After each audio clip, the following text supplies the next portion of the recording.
Finalmente voltamos a vencer, mais uma vitória aí do Fluminense, né? Um jogo aí completamente maluco, um jogo que ninguém imaginava que seria dessa forma, né?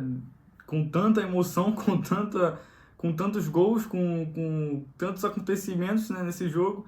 Foi simplesmente maluco, né? Cada coisa que aconteceu, um gol de voleio, meio bicicleta, né? O Marlon, Fluminense fazendo 7 gols e 2 gols anulados, tomando 3 gols do Goiás. Cara, foi um jogo maluco, maluco. Mas antes, se inscreve aqui no canal, deixa seu like, compartilha esse vídeo aqui para o máximo de tricolores que você conseguir. Comenta aqui embaixo o que você achou do jogo, porque caraca, cara, foi um jogo maluco, ninguém esperava, né? Todo mundo tava meio desanimado, né? Ah, esse jogo dane-se, né? Mas acabou que trouxe uma emoção ali, né? Um pouco mais de emoção do que a gente imaginava. Siga a gente nas redes sociais também, lá no Instagram, lá no Twitter, tá? Vai ajudar bastante aqui o canal. Cara, e com essa vitória do Fluminense, né?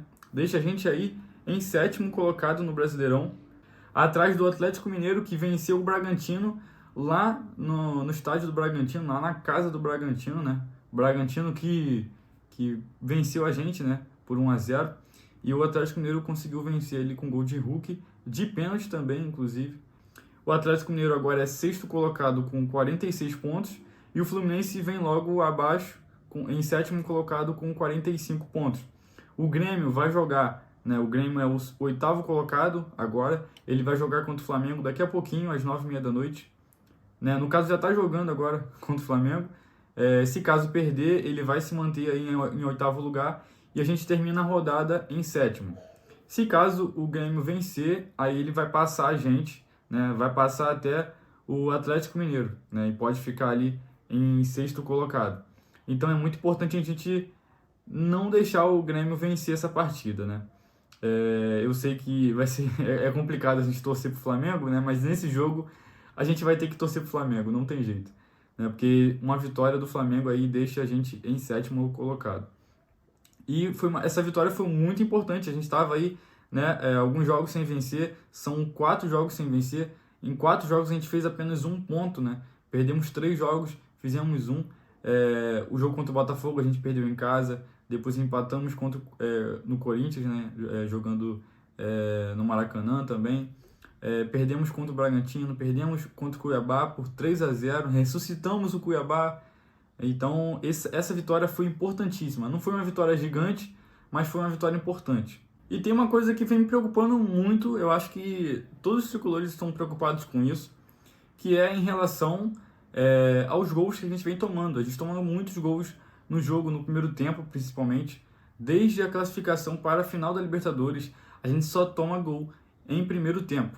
Na verdade, são 9 gols sofridos no primeiro tempo, né? Mas é um número aí muito alto desde o jogo contra o Internacional, né? A gente está falando aí de algo de 5 jogos atrás, 6 jogos atrás.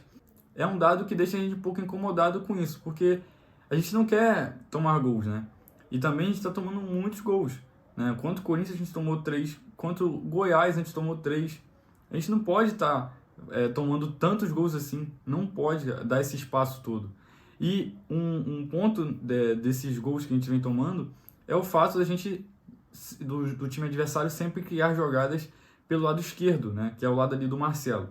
E isso vem se tornando um problema gigantesco, porque o Diniz não percebe isso, né? Todo mundo já consegue perceber que o lado ruim do Fluminense é o lado do Marcelo. Não dá para o Marcelo ser lateral esquerdo nesse momento. Infelizmente, não tem como a gente colocar isso em pauta.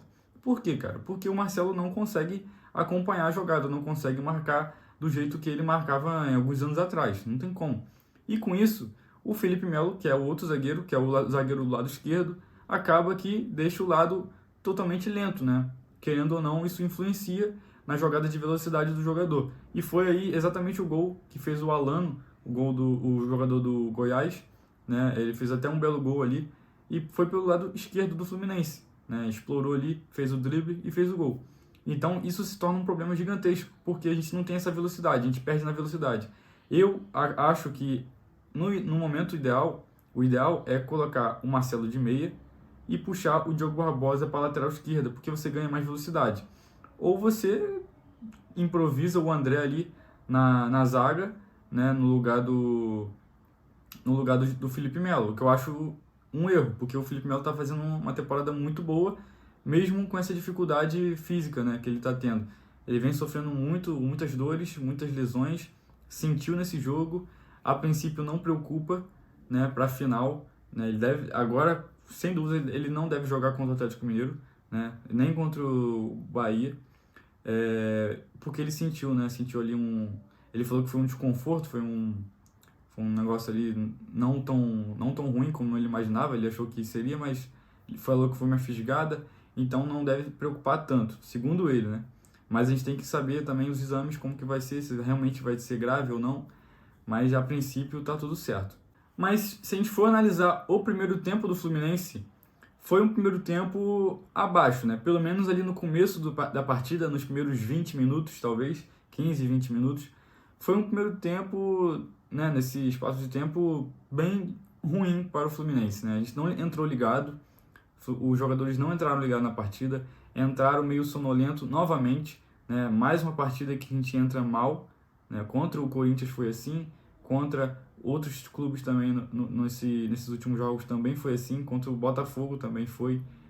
Na verdade, contra o Botafogo foi na partida inteira, né? Mas só que no primeiro tempo também, né? No segundo tempo a gente deu uma certa melhorada. Mas, cara, isso vem se tornando um problema. A gente tem que ligar esse alerta, porque, como mesmo o Felipe Melo falou, o time tá ligado na final da Libertadores, o time tá atento na final, mas para chegar na final tem que passar por esses jogos importantes, esses jogos difíceis. Então a gente tem que... É como se fosse um treinamento para a final, é basicamente isso na nossa cabeça. E na cabeça dos jogadores. É uma preparação para a final da Libertadores. Então a gente tem que ficar ligado, tem que fazer, né, os gols, tem que tomar menos gols, o menos possível, né, porque nesse momento está sendo difícil, cara. O Fábio, esses dados até me assustam, essa estatística até me assusta, porque o Fábio não faz uma defesa desde o jogo contra o Internacional na Libertadores. Não quero nem ver qual foi a última defesa do Fábio no Brasileirão, né? É bem complicado isso. Contra o Bragantino ele não fez defesa, contra o Botafogo ele não fez defesa. Então, cara, tá sendo difícil o sistema defensivo do Fluminense. Principalmente agora que o Nino tá machucado, né? Eu acho que o Fluminense está sofrendo mais ainda, mais além da conta do que estava sofrendo antes de questão de gols, né? O Nino realmente faz uma falta aí muito grande para o Fluminense. E como de costume, o segundo tempo do Fluminense foi espetacular. Foi espetacular. O time voltou outro, né? Os jogadores conseguiram ali dar um gás a mais e conseguiram reverter o placar bem tranquilo. Acho que em questão de 10 minutos ou 15 minutos já estava ali feito, já estava 3-2, 4-2, né? O que falar, cara? O que falar da partida do Fluminense no segundo tempo? Eu acho que foi talvez o melhor segundo tempo que eu já vi nesses últimos jogos, né? No Brasileirão, no caso. Que foi um segundo tempo muito empolgante, muito bom mesmo, muito bom ofensivamente. Porém, defensivamente, não foi perfeito, né? Teve erros também. No gol em que o argentino, o Palácios do Goiás, faz o gol de bicicleta, meio voleio ali, o cara cruza sem nenhuma dificuldade, né? Ninguém estica o pé, ninguém tenta fazer uma falta, sei lá, nada. Eu acho que era o Alexander ali que estava marcando o cruzamento e o Alexander não bota o pé, não tenta nada, não tenta nada. Então o cara cruzou normal, né, tranquilo, sem nenhuma dificuldade, e o cara fez o gol de bicicleta ali, né? Claro que o mérito é do cara, né? Não tem como a gente também reclamar do gol de bicicleta, mas o lançamento eu acho que poderia ter sido evitado. Pelo menos um pouquinho de abafo ali, né? Um pouquinho de dificuldade, né, de fechamento de espaço pro cara que cruzou, poderia ter. Mas sem dúvidas, cara, foi uma partida muito empolgante do Fluminense ofensivamente. O Germancano chegou a fazer gol, um belo gol de cavadinha, mas estava impedido, infelizmente, né? Ele merecia sair um gol dele nesse jogo, porque ele tá aí numa certa seca, podemos dizer assim, no Brasileirão.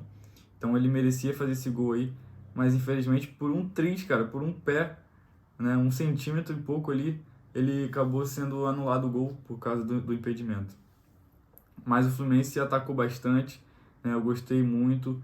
Eu queria muito ter visto o John Kennedy nesse jogo, mas ele está ainda se recuperando. Espero que ele volte contra o Atlético Mineiro, já que o Germancano está suspenso, não joga contra o Atlético. Assim como o Paulo Henrique Ganso. O Paulo Henrique Ganso está suspenso, levou cartão amarelo, então não joga contra o Atlético Mineiro. Então já temos aí 2 desfalques definidos, né, para essa partida contra o Galo no Brasileirão na próxima rodada. Mas no geral eu gostei da atuação do Fluminense. Os jogadores que entraram bem. Diogo Barbosa deu uma assistência ali para o gol eu acho que foi do Arias, se eu não me engano. Né? O Arias também, cara, fez uma partida espetacular. O Keno, para mim, foi a melhor partida dele com a camisa do Fluminense nesse ano, até agora. Foi uma partida incrível do Keno, realmente foi incrível. Eu acho que ele acertou aí, eu acho que mais de 3 dribles certos nesse jogo. Pô, foi uma partida muito boa mesmo. Eu gostei muito da partida do Keno. Muitos dribles, muita gingada, ele vai para cima sem medo. É isso que a gente quer, é isso que a gente quer ver. Ele deu um cruzamento ali no gol do Arias que foi incrível, cara. Incrível. Jogou ali um cruzamento perfeito no joelho do Arias, na verdade. Que o Arias, acho que foi o gol que fez a virada. Não sei se foi o gol do empate ou foi o gol da virada. Mas, sem dúvidas, foi uma partida espetacular. O Keno fez, acho que, 2 assistências. Não, 2 gols e uma assistência, né? Ele tinha feito mais uma assistência pro gol de cavadinha do Germancano, mas acabou sendo anulado. Ainda teve o gol do Marlon, né? Esqueci de falar disso. O Marlon fez o gol lá e deu uma provocada na torcida, depois pediu desculpas. Eu acho que foi uma decisão dele errada, sem dúvidas, né? Ele não era para ele ter feito isso. Mas eu como torcedor, e na minha opinião, eu perdoaria ele, eu perdoo ele por ele ter feito isso, por ele ter dado o silêncio, né? Feito símbolo de silêncio para os torcedores. Na minha visão, eu acho que todo mundo erra, cara. Pô, eu sei que parece clichê falar isso, mas, pô, assim como a gente erra, às vezes, em vaiar o jogador, vaiar no momento errado, xingar ou algo assim do tipo, o jogador também erra. E ele viu que ele errou. No momento ali que ele fez o sinal, né, depois ele já pediu desculpa, tomou um esporro do Felipe Melo, mas ele tomou um choque ali de realidade e pediu desculpa, né? É isso, bola pra frente, pediu desculpa. Assim como o gol foi anulado, a comemoração também foi anulada, né? Só uma brincadeira aqui. Mas eu, sinceramente, não achei tão absurdo assim, né? Ele não deu o dedo do meio, ele não fez algo assim tão grave. Eu acho que foi ele mais uma coisa que estava entalada, né? Porque, parando para pensar, na minha opinião, eu acho que a torcida do Fluminense também tá um pouco exagerada nesse quesito de vaias. Porque eu vejo isso em alguns jogos lá no Maracanã, que a torcida tem pego no pé dele assim de uma forma exagerada, cara. Exagerada. O cara, eu sei que ele não tá na melhor fase, eu sei que ele não tá bem. Hoje, ele fez uma partida ok, não fez uma partida ruim. Na minha visão, não fez uma partida ruim, nem uma partida ótima, mas fez uma partida ok. Né? Não teve nenhum erro ali comprometedor, na minha visão. Né? Mas eu acho que tá muito exagerado isso, cara. Parece que a culpa do Fluminense estar nessa má fase é do Marlon. Eu não entendo isso. O jogo contra o Corinthians foi inacreditável, cara. O cara fez uma partidaça. O Marlon fez uma partidaça contra o Corinthians. Fez ali um pênalti que nem fez pênalti, né? Nem foi pênalti. Então, não adianta você vaiar o cara se não foi pênalti, né? Foi um erro da arbitragem. Não faz o menor sentido, pô. Você vaiar o cara sem motivo. Então, eu acho que tem erros da torcida do Fluminense em relação a isso, em relação a essas vaias. O Marcelo, inclusive, no jogo contra o Corinthians foi vaiado, não sei porquê. Até hoje eu não entendo isso. Mas isso mexe com o jogador, cara. Não tem como. Psicológico também. Tipo, o cara vai ficar ali mal, né? E ele vai querer dar o troco e dentro de campo, né? Entre aspas. Dar o troco em campo. Fazendo gols ou atuando bem. E foi isso que ele fez. Ele fez o gol e acabou ali exagerando, né? Mas ele sente também isso, né? Essa pressão, o psicológico. Isso influencia também no jogador. O Paulo Henrique Ganso fez uma partida também não muito boa, mas uma partida boa, né? Podemos dizer que foi uma partida boa, deu ali 2 assistências pro gol do Fluminense. Lima também entrou muito bem, eu gostei do Lima no jogo. Eu acho que no geral os jogadores foram bem, né? Eu acredito que, graças a Deus, conseguimos aí tirar esse peso, né? De tantos jogos sem vencer. São 4 jogos sem vencer que a gente estava. A gente merecia ter vencido contra o Corinthians, eu sei que a gente foi roubado, mas é difícil, né, você manter essa sequência de derrotas. Agora é olhar para o próximo jogo fora de casa, jogo difícil, jogo que a gente precisa pontuar. Se a gente vencer o jogo contra o Atlético Mineiro, aí sim vai ser um jogo gigante, vai ser um jogo muito, muito gratificante, né, de a gente ver, porque vai estar mais perto, vai ser o penúltimo jogo antes da final da Libertadores, né? O próximo agora contra o Galo. E a gente precisa vencer para ir se manter e ir subindo um pouco mais na tabela do Brasileirão, que é muito importante nessa reta final. Faltam apenas 9 rodadas para o final do Brasileirão. Então, nesse momento aí, é decisivo cada ponto que a gente conquistar. Vou ficando por aqui, galera. Se inscreve no canal, deixe seu like, compartilhe esse vídeo aqui para o máximo de tricolores. Saudações tricolores, tamo junto, comenta, se inscreve no canal, ativa o sininho, tamo junto, saudações tricolores e é nóis. Valeu!